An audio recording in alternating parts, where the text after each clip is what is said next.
Hello everyone, welcome to the Ranting Shop. It's me, Melissa, and I'm back in here to kind of piggyback a little bit off of our last topic we spoke on when it came to women deciding to trade off parts of their self-worth, parts of their morality in order to date certain men, whether it be for wealth, whether it be for maybe the person has a particular way they make you feel and you don't know if you're going to get that feeling with anybody else again. That scarcity mindset.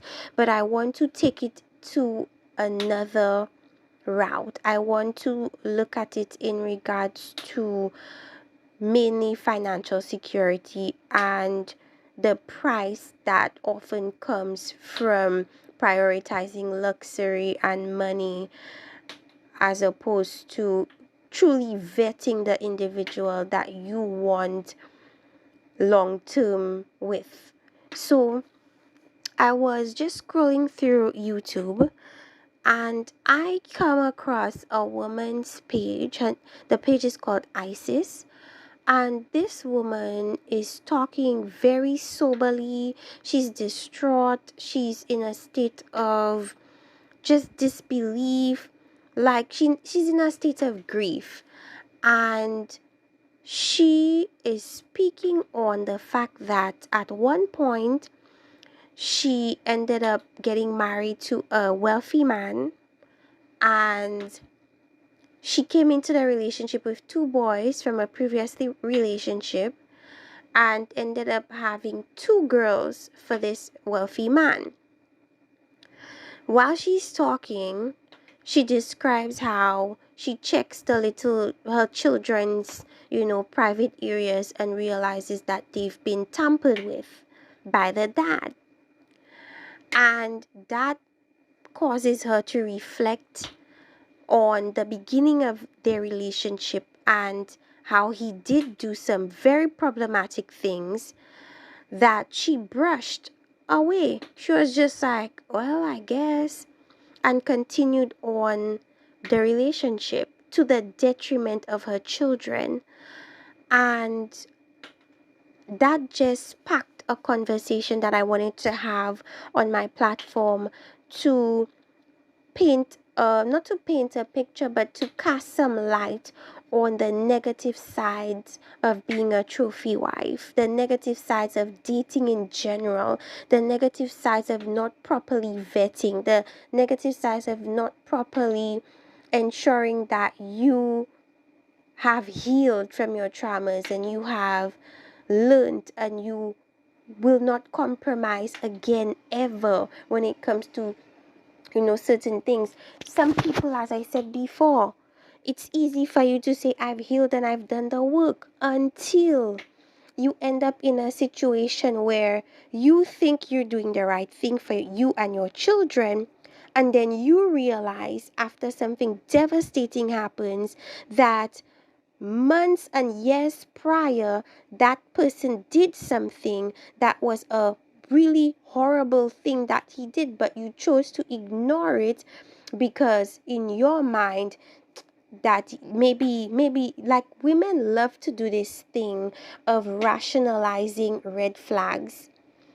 Or I was on the bed one night and he kicked me, but maybe that was just a reflex from him sleeping. Oh, one time he got angry and he slapped me. But maybe it was because the dishes were dirty. Or maybe it was because I didn't put enough salt in the food.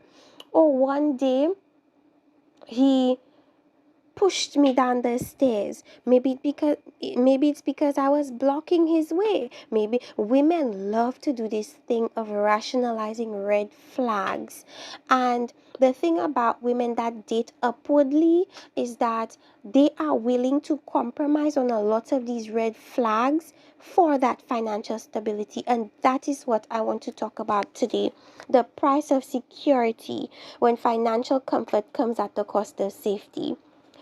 So, the thing she said, before I even get into that, the thing she said the man did just 4 months into their relationship wasn't just a small thing. It wasn't that, oh, he forgot to give me money to do this. He forgot to send me this. He forgot to do that. He didn't wash it wasn't anything small in that regard.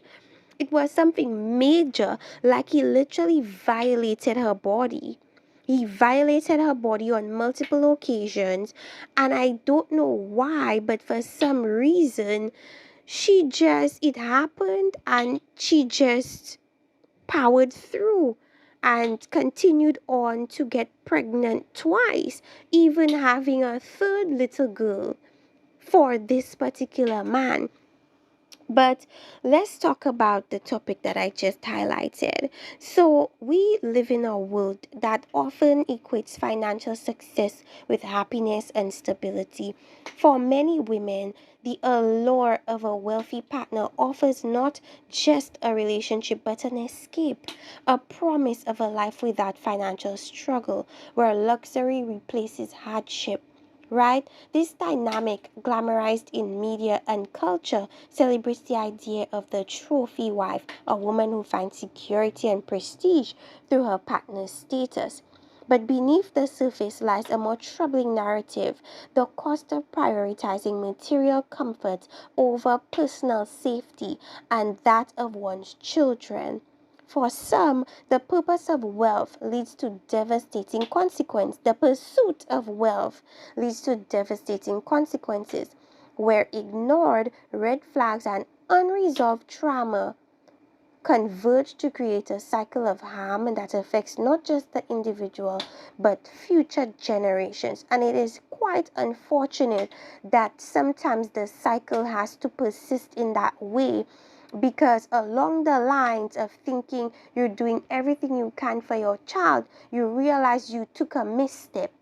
You did not do your due diligence when it pertained to a particular thing, or something happened and you chose to look the other way because in your mind you're rationalizing this.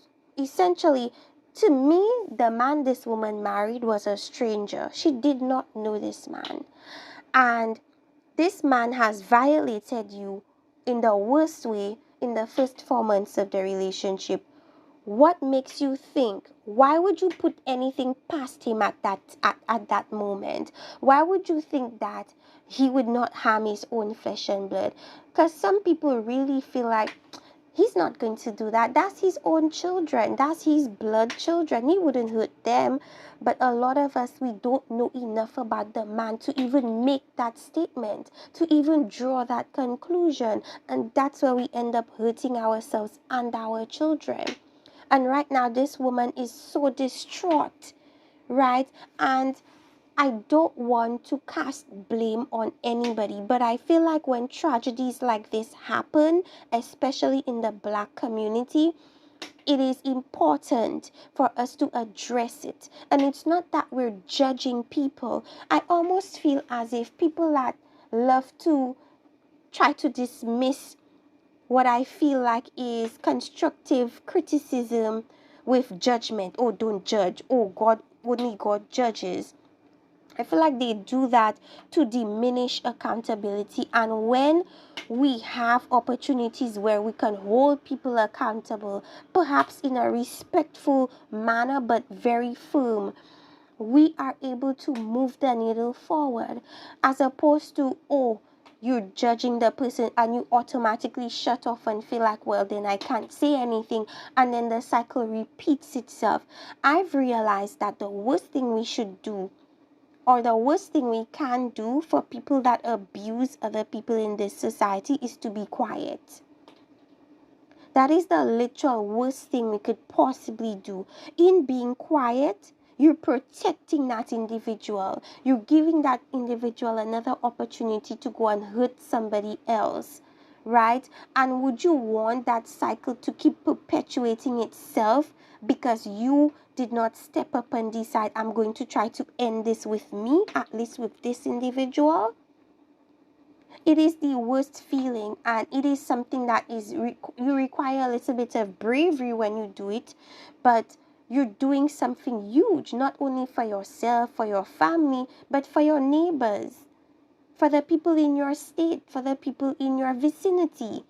Because The thing about these types of predators is that they're very good at masking who they really are. They're very good at masking their intentions, and other people would never believe that that man would do something like that, right? Because they've not been given a reason to think that way.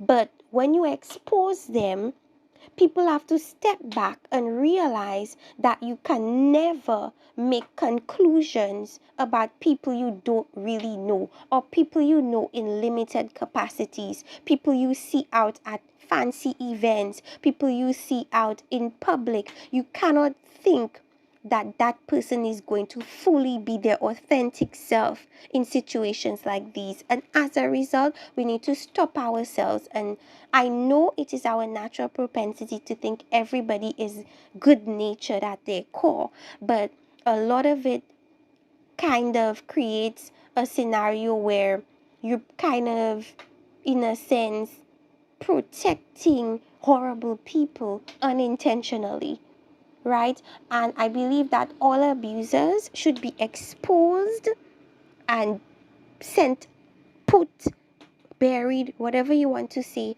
under the jail, because the years of trauma that these children will have to work through. And a lot of people believe, oh, these children will forget. They will forget. Hopefully, they will forget. But sometimes the way things like that manifest is may be anger. Maybe the child is angry. The child constantly lashes out, or the child is overly sexual and you don't know why. This is how the child is trying to, deal with the feelings that you're feeling that they don't understand, right? And it's a horrible thing. But let's continue. The red flags we choose to ignore. When a relationship offers financial stability, it's easy to overlook warning signs, behavior that might otherwise raise alarms. As I said before, in this case, it was like, I don't know if I could even say it, but he violated her multiple times, right? We often rationalize it. As I said again, we might say he's just protective, he's just been through a lot, and and women need to stop doing that, right?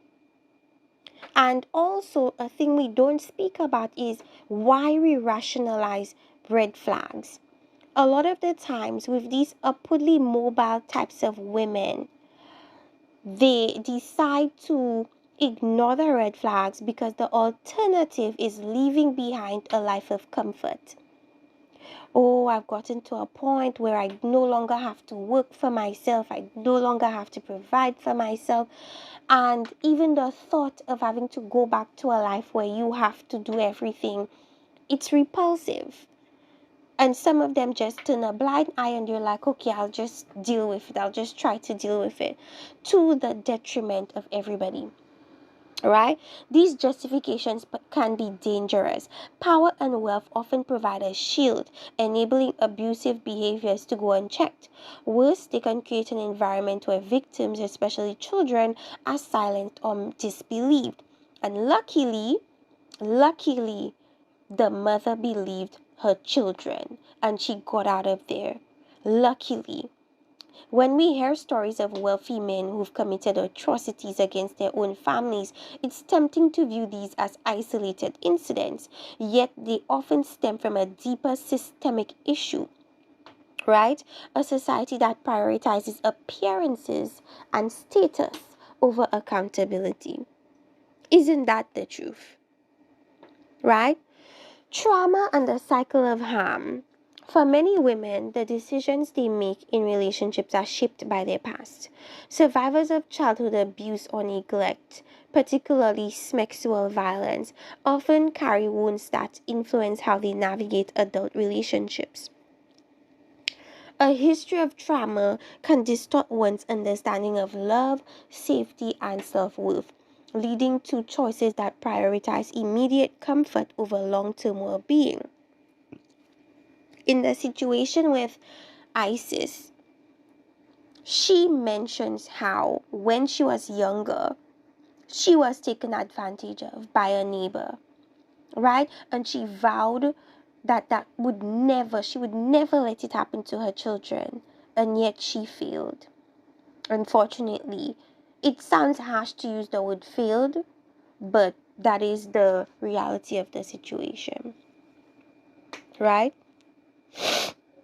The pursuit of a wealthy partner in this context may feel like a form of protection, a way to escape the instability or pain of the past. But without healing, this pursuit can recreate the very dynamic a woman seeks to avoid. A partner who seems like a savior may turn out to be a predator, and the trauma she once endured can resurface in the lives of her children. The heartbreak of this cycle is twofold: the realization that one's own pain has been mirrored in the next generation, and the guilt of having overlooked signs that might have prevented it. Right? And in a sense, I do also believe. Now, another thing about it is I don't think she fully healed. She went from one failed relationship to this predator. And unfortunately, she told him why her past relationship failed. You must not, and the funny thing about it is, or I should call it ironic, is she goes onto her platform and she is telling women, these are what you should not do, right? You shouldn't be too fast. You should be calm. You shouldn't be desperate. You should do this and you should do that. But it's highly contradictory in how she actually ended up marrying this man, because in everybody's opinion, she moved very quickly, which she should not have done. She literally left one house. She was living with a man. She left that house and went on to living with the person that became her husband, bringing into that relationship 2 children that she already had.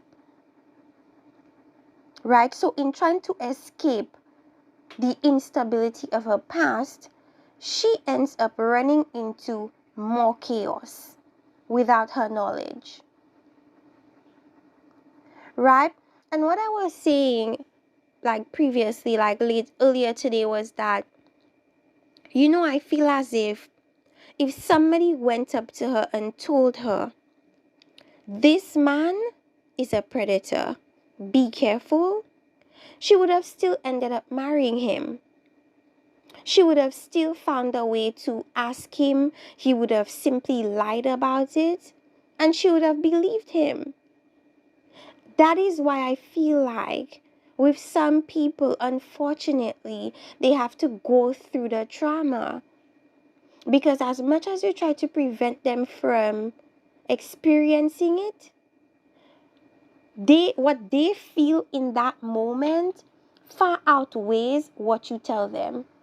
Like, for example, if they're trying to escape instability and escape past horrible relationships, and they feel like this guy is the answer to that, nothing is going to come in their way, because their goal is to get to that other side, and that guy seems like the other side to them. Right? So sadly, even if they were forewarned, sometimes, I wouldn't say 100% certain, but I'm pretty sure she would have either ignored it, or she would have briefly went to him and tried to tell him, and he would have easily gotten away with it. Because look at how he literally hurt her many times, and she pursued and continued on in the relationship. So that just leads me to believe that she would endure almost anything to maintain the lifestyle she was living. Right? It didn't even, in the bigger scheme of things, when you really look at this situation, not even her comfort mattered to her. Not even her mental stability mattered to her in that moment. Not even her doubts and issues and problems mattered to her in that moment. Right? So, in a sense, it's like you're kind of contradictory because as a mother, in protecting your child, you have to protect yourself. Protecting yourself is protecting your child. But her inability to protect her own self put her children in harm's way. That's why people say it's a package deal. Because when the parent hurts, the children indirectly hurts. What the trauma the mother experiences, the children will later experience. Whether it be directly from her or by the other party that she is unwilling to really look at. Right? Now, the philosophy of dating up has been popularized by figures like Sheraseven. She encourages women to seek relationships that offer financial gain and elevate their lifestyle. In many ways, this approach resonates with a society that values material success. Sheraseven also advises women to prioritize their children's safety, recognizing that no amount of wealth is worth jeopardizing their well-being. And again, the irony, because she's coming on YouTube talking about or trying to tell women what to do to be in her situation. But behind closed doors, her situation is a nightmare. Her situation is one nobody would want to be in on the inside. On the outside, it looks amazing. It looks glittery. It looks a big house, nice car, gifts, everything looks amazing. Glittery, shiny, right? But just under the surface is dark, gooey, smelly mess that nobody knows about. Because guess what? You choose to talk about the good parts, but you leave out the horrible parts. Now, had this not happened, I highly doubt that she would have told anybody the trauma she endured in that relationship. She would never. The people that are fans of her content would continue to consume it, thinking that life is a fairy tale, thinking that life is something that they want and that they aim for, and that everything will be sunshine and butterflies and rainbows and money and cars and trips. So in a sense, right, I previously spoke on society ignoring certain things because that's not who this man is. She also did it too. She also created an air of, my husband is perfect. My husband is the man. So you see how we protect people, trying to keep up images, keep up appearances, make people think you're perfect when you're hiding a whole monster. It's crazy. A part of it is selfish, a part of it is ego driven, and a part of it doesn't realize what it's doing in how it's hiding the predator. It's scary because you don't notice these things when you're in the thick of trying to appear like a Sheraseven carbon copy, right? Wanting to emulate Sheraseven, right? You're too busy wanting to emulate this woman you deem as perfect, that hit the jackpot, that is in a spot that I want, right? It's crazy to the point that it turns out you didn't even know the man you were dealing with. If pretty soon after the marriage he changed, then you really didn't know who he was. And how long before marrying him did you take time to figure out who this man is? How long did you take to vent not to vent, sorry, to vet him. Did you go through his criminal records? Did you talk to his friends, his past colleagues, his past girlfriends? What did they have to say about him? Did she do her due diligence? And a lot of the times you realize that they don't. The money looks too good. The stability looks too good. It looks too good for me to do all this stuff. I want this now. This scarcity mindset is looking at me now. It's my chance. I still have my beauty. Let me rush and do this while I'm still attractive. Right? There's this whole clock. Let's do this when we're young. Let's do this when we're at our prime. Right? To the detriment of their own selves, unfortunately. Right? And then we realize that predators exist at all levels. So at the end of the day, it's not necessarily that all rich men are this way. It's that you didn't do your due diligence and you didn't know who you were marrying. All you saw was he was financially well off. He seems interested in my children and he seems like a man of God. That's all you took his word. And the funny thing is she says in one of her videos that she learned not to just listen to what men say, but to watch their actions. And maybe prior to marriage, his actions did align. But why, the moment you saw it not aligning, why didn't you just leave? It's because the idea of the fairy tale happy ever after was not fulfilled yet. I didn't get to enjoy my luxury house and cars yet. I'm not gonna leave 4 months in just because he violates me. I'm going to stay and enjoy these riches because pay me for my pain, right? Pay me for my pain. So let me sit back and enjoy these riches, right? And maybe if something worse happens, I might just leave. But first, let me enjoy this.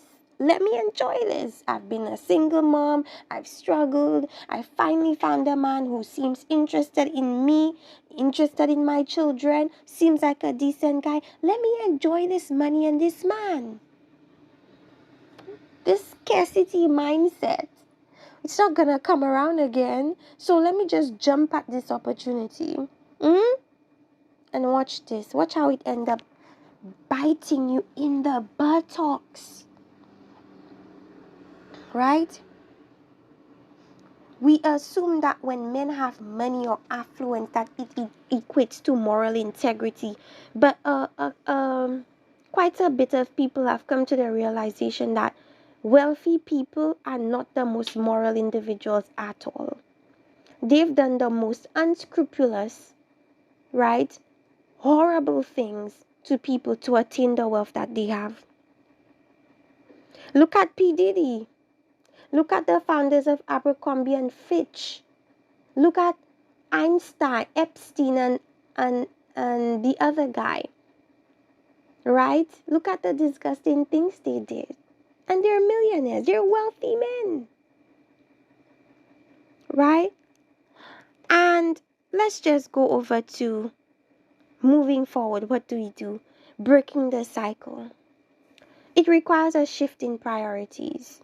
It means recognizing that true security isn't found in material wealth, but in environments where safety, respect, and trust are non-negotiable. For women who've experienced trauma, this begins with healing, acknowledging the pain of the past and working to build a future that prioritizes emotional health over appearances. It also means asking hard questions in relationships. Were hard questions asked?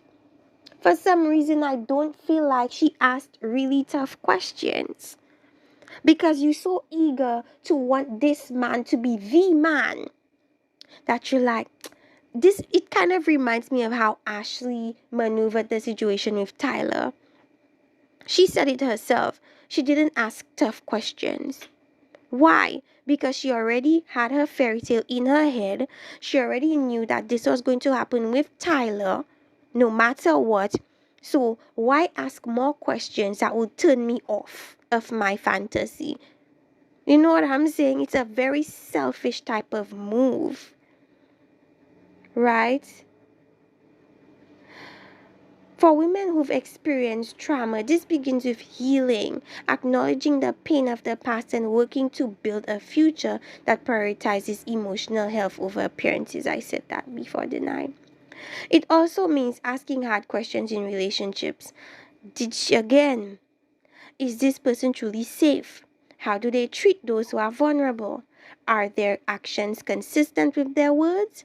These questions may be uncomfortable, but they are necessary to protect oneself and one's children. Ultimately, the goal isn't to vilify wealthy people, although some of them are pure evil. In fact, most of them are horrible people, to be completely honest. I feel like you almost have to be ruthless if you want to acquire a large amount of wealth. Look at the slave owners. Look at what they did to amass their wealth. You think they cared about the slaves' well being? They did not. It was about maximum profit, not about human rights. They amassed so much wealth off the backs of people's pain. The current millionaires are no better. For those who seek to highlight the importance of balance, right? Financial security is valuable, but it should never come at the cost of personal safety or the well being of loved ones. A hard truth. For women who've endured trauma, the allure of a financially secure relationship is understandable, right? But the cost of ignoring red flags can be devastating, especially when children are involved. And the same Sheraseven that they look up to tells them, protect your children when you're trying to secure these wealthy men. Because a lot of wealthy people do the sickest things. Look at what P. Diddy has been doing at his Diddy parties. They do the sickest things. No amount of money can erase the damage caused by abuse or undo the harm inflicted on vulnerable lives. The responsibility lies not just with individuals but with society as a whole.